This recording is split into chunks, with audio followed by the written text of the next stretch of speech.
importantísimo, y es que nosotros esculpimos nuestro cerebro en tiempo real según a qué prestamos atención. Por eso, hoy en día, según a lo que prestemos atención y la capacidad que tengamos de concentración, de atención y esa fuerza de voluntad, va a determinar en gran parte nuestra calidad de vida, nuestra calidad intelectual, nuestra calidad cognitiva, las notas de clase, pero no solo las notas, sino la capacidad que tenemos de disfrute, de conectar con las personas, con el conocimiento, con la naturaleza, con todo. Por lo tanto, fomentar esto es muy importante. Yo creo que una de las cosas que nos puede ayudar para fortalecer esta concentración, esta capacidad de prestar atención, esta fuerza de voluntad, la primera es aprender a enfocarnos en cosas positivas. Es decir, tomar la decisión, y esto puede ser un ejercicio de clase, un ejercicio personal, decir hoy me voy a fijar en 3 cosas buenas que me sucedan y hablar de esas 3 cosas. Basta mirar algo con mucho interés para que se vuelva interesante. Y una cosa que puede ser una cosa muy pequeña, que estás en la calle, te sientas en un banco, ves a alguien pasar, estás en clase, te fijas en un compañero, en la profesora o en el profesor, en algo que te están comentando, y eso lo trabajas y lo hablas y lo piensas y lo meditas e incluso lo escribes, eso te puede ayudar a fortalecer tu atención.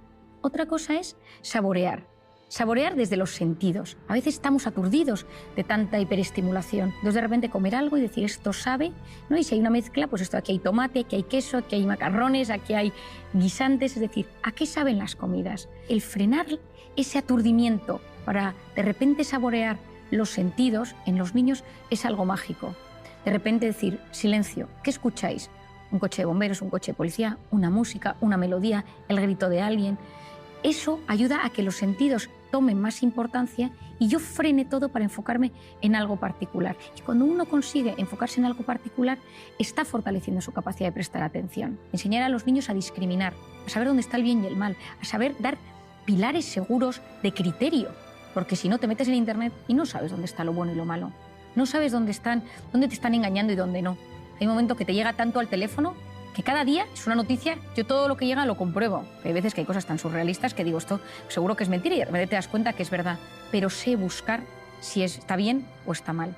Yo creo que el aula tendría que ser ahora mismo un lugar donde enseñar a buscar si está bien o está mal, para profundizar, para filtrar de todo lo que nos llega lo que realmente vale la pena y no aturdir a esa corteza prefrontal que llega un momento donde no es capaz de leer un libro, no es capaz de enterarse de una conversación.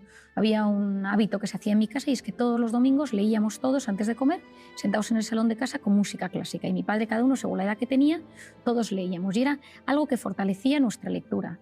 A mí me parece importantísimo volver a la lectura.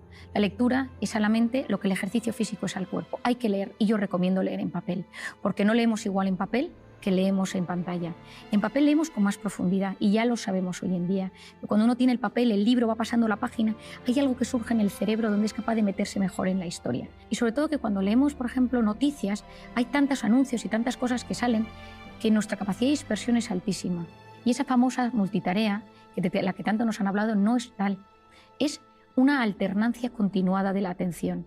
Es como una atención completamente distorsionada. Te presta atención a esto y a esto y a esto y a esto. Y cambio el foco de atención rapidísimo. Entonces, hacer muchas cosas a la vez, baja eficiencia, aunque pensemos lo contrario. Es verdad que tenemos sensación de hacer mucho y nos sentimos de repente muy realizados, pero la realidad es que lo hemos hecho todo mucho más superficialmente. Entonces, lo que hagas, hazlo prestando toda la atención posible. Y si ya le metes corazón al asunto, ya ni te cuento, ¿no? Es decir, estoy escuchándote y te escucho no solo desde los sentidos, sino también desde el corazón. Es decir, utilizo ese sentimiento, utilizo la compasión, utilizo el alma, utilizo lo bueno, la generosidad, para conectar contigo de la mejor manera posible. Yo creo que pocas cosas en esta vida, pocos piropos nos gustan tanto que decir, cuando estás con alguien, esa persona tiene todos sus sentidos puestos en mí.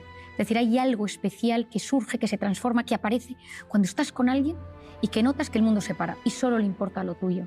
Yo en mi consulta, por ejemplo, no tengo puesto un ordenador, yo escribo en papel, porque necesito que la persona que tengo delante no note que haya ningún disruptor, que no hay absolutamente nada que nos rompa. Yo lo escribo todo en las hojas y lo guardo en hojas, porque cuando estoy con esa persona necesito que sepa, que se dé cuenta que solo la escucho a ella. Por eso muchas veces tengamos cuidado. Cuando estemos con nuestros hijos, dejemos el teléfono, mirémosles a los ojos, incluso agáchate y ponte a su tamaño. ¿Cuántas veces oigo, y mis propios hijos te lo dicen, que es más importante el teléfono que yo? Por eso, cuando llegues a casa, quita el teléfono, mételo en el bolsillo, en la mochila, en el bolso, donde sea. Las 2 manos abiertas para abrazar, para conectar. Y presta atención a quien tengas delante, sea tu marido, sea tu padre, sea quien sea. Pero si entras con el teléfono en la mano, ya has generado un disruptor. y ya has generado que esa conexión, esa capacidad de prestarle atención al de enfrente, donde surge la empatía, donde surgen esas neuronas espejos que se activan, tú sonríes, yo sonrío, te abrazo, y todo eso maravilloso, ese momento tan especial, todo se ha distorsionado porque una mano está ocupada o porque estoy terminando de mandar algo que probablemente es terciario. Y si es algo tan importante, termínalo en el rellano. Y cuando lo hayas terminado y tengas tu atención puesta en las personas que tienes dentro de casa, abre la puerta. Pero si no, espera. Es lo que buscamos, tener una sociedad que le importen los demás, que no vayas solo enfocado en ese dispositivo, que te metes dentro y te olvidas de los demás, sino que seamos capaces de levantar la mirada, conectar con los ojos del que tienes delante y dar importancia a lo que realmente la tiene. Hay una obsesión, efectivamente, como tú bien dices, de aprovechar el tiempo, el famoso FOMO, que ahora se habla tanto, que es lo que se denomina el fear of missing out, el miedo a perderme algo, ¿no? Entonces, constantemente me meto, veo si ha pasado algo a nivel mundial, personal, familiar, me meto en los chats, me meto en los portales de noticias, con un miedo constante, ¿no? Y hoy en día, ese mundo digital, nos hemos visto inmersos en un estado de alerta constante, ¿no? Yo recomiendo muchísimo quitarse las notificaciones de la pantalla. Soy yo quien domino el dispositivo, soy yo quien domino las alertas, no las alertas a mí. Porque siempre va a pasar algo, siempre hay algo. Has escrito en un chat, el chat del colegio de tus hijos, las noticias que están pasando todo el día a nivel mundial de cualquier cosa, porque siempre están pasando cosas, ¿no? Es decir, la pantalla nos ha convertido en unas personas que nos cuesta mucho más relajarnos y mete nuestra mente en ese estado de modo simpático, de modo de cortisol, de modo amenaza, tan tóxico para el organismo. Por otro lado tenemos la cronopatía. La cronopatía, que es la enfermedad del tiempo. Patos, enfermedad de cronotiempo. Siempre haciendo cosas, nunca puedes parar. Decía Marañón, la rapidez, que es una virtud, engendra un vicio, que es la prisa. Pues a veces esa prisa sin parar a un sitio o a otro hace que no seas capaz de frenar. La persona que sufre de esa necesidad constante de la hiperactividad y del hiperactivismo, cuando la frenas de golpe, tiene ansiedad. Y por lo tanto, en esos casos, a veces lo que es necesario es decir, oye, un momento, no puedes pasar de todo a nada. Tienes que aprender poco a poco a bajar los escalones, porque tu cerebro no permite ese salto tan inmenso. Lo que de repente puede generar es un ataque de ansiedad, y en alguna ocasión yo lo he visto en consulta. Y luego, por otro lado, tenemos el perfeccionismo. El perfeccionista, por definición, es el eterno insatisfecho. Siempre está inquieto, alerta, porque hay defectos en todo lo de su entorno. Esto podría estar mejor, esto se podría hacer de esta manera, mi tesis doctoral, mi trabajo, mi casa, el orden, la ropa, los niños. Y eso, a la larga, genera una insatisfacción vital, porque la vida tiene un componente muy grande de imperfección. Cuando uno es muy perfeccionista, esto puede desarrollarse en trastornos obsesivos compulsivos, y conocer el impacto que esto tiene en la salud va a ser muy importante. Entonces, ese estado de alerta mantenido, tanto por la cronopatía, por el FOMO, por el tema digital, por el perfeccionismo, por la necesidad de hacer cosas constantemente en este mundo tan frenético en el que nos ha tocado vivir, apasionante, pero frenético en el que nos ha tocado vivir, tenemos herramientas. Algunas ya las hemos ido hablando durante este rato de conversación, pero me gustaría puntualizar otras. Y me encantaría deporte con naturaleza. Hay estudios interesantísimos que no es lo mismo hacer deporte en una ciudad que hacer deporte con naturaleza. Incluso estos estudios se han realizado poniendo a la gente pantallas inmensas con un bosque, con un lago, y ver qué pasa en su cerebro y cómo van eliminando ese cortisol y cómo se va gestionando todo ese estado de bienestar. Se sabe hoy en día que cuando uno consigue hacer deporte en la playa, en la montaña, en la naturaleza, se relaja mucho más. Hay una parte de uno mismo que en la naturaleza conecta mucho mejor y entra en ese modo parasimpático mucho mejor que en un gimnasio. Ojo, si solo tienes al gimnasio, pues adelante, porque es lo que tu cuerpo necesita. Por otro lado, me parece fundamental todo el tema de aprender a conocer nuestro cuerpo y conocer cómo va somatizando mi cuerpo. Entonces, como el primer mecanismo ante la angustia es hiperventilar, la taquipnea, esa necesidad de generar más oxígeno en el cuerpo, esas taquicardias, hoy en día conocemos una manera fácil entre comillas, de frenar ese estado rápido de taquicardias o estado de alerta. ¿Por qué?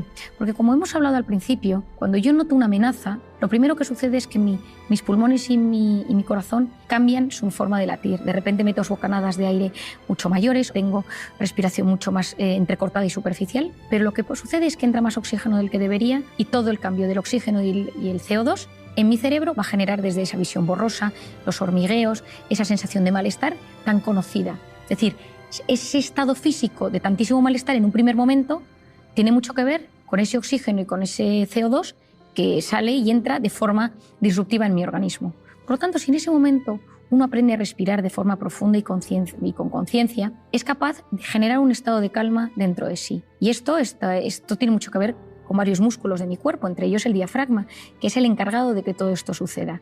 cuando yo respiro profundamente y mantengo la respiración unos segundos y luego la saco con profundidad y ya sí soy capaz de ponerle un pensamiento positivo. Yo siempre digo de pensar en alguien a quien quieres mucho o un pensamiento de agradecimiento. De repente, al cabo de unos minutos, mi cuerpo funciona mejor. Al final no deja de ser un movimiento físico donde nosotros vamos trabajando diferentes tipos de respiración, mantener la respiración que al principio cuesta, pero como un hábito, incluso para dormir por las noches. Yo a muchas personas cuando no consiguen descansar les digo que hagan alguna técnica de respiración antes de dormir y cómo su organismo consiguen ponerse en ese estado de calma bajando al sistema nervioso parasimpático. Yo recuerdo en una ocasión estaba en un avión y una señora oí por detrás que tenía mucho miedo a volar y que gritaba y a otro lado decía, pero que respire. Y le decía, no, si lo que pasa es que estoy respirando demasiado, ¿no? Bueno, me acuerdo que acudí detrás del avión a ayudar a esta señora a respirar, pero era incapaz, ¿no? Se le había ido de las manos y ya estaba en un ataque de ansiedad dentro del avión. Pero cuando fuimos relajándola poco a poco, el hecho de esa respiración profunda y consciente ayudó a que pudiera volar y que pudiera aguantar todo el vuelo. Y hoy en día conocemos el tema del mindfulness o la atención plena. Me parece que es una técnica muy interesante de entender porque consiste en conectar con uno mismo y tener conciencia de uno mismo, de lo que siento, de cómo me siento, de las sensaciones que llegan a mi cuerpo. Es decir, hay veces que la gente lo confunde con una forma de meditar, porque todo este asunto está muy en boga hoy en día, ¿no?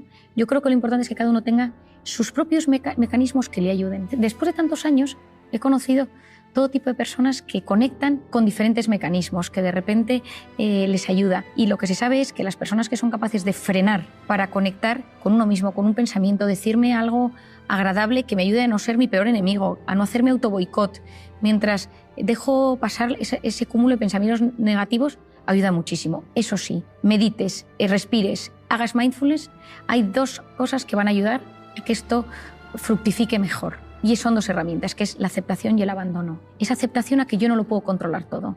O ese abandono a que a veces nos angustiamos porque parece que o nosotros podemos con todo lo que llevamos en nuestra vida o nos vamos a romper. Y cuando nosotros trabajamos todo este tipo de técnicas, me ayuda a sentirme mejor. Pero si lo que sucede es que yo busco relajarme desde el control, lo que va a hacer eso es generarme un estado de alerta todavía mayor. Y yo creo que conectar mente y cuerpo y saber que en ese punto, que a día de hoy yo creo que es de los únicos que conocemos, donde hay esa simbiosis tan brutal, donde se unen la mente, la psique, el alma, el cuerpo, todo ello en uno y podemos hacerlo de forma consciente, yo creo que nos abre un mundo apasionante.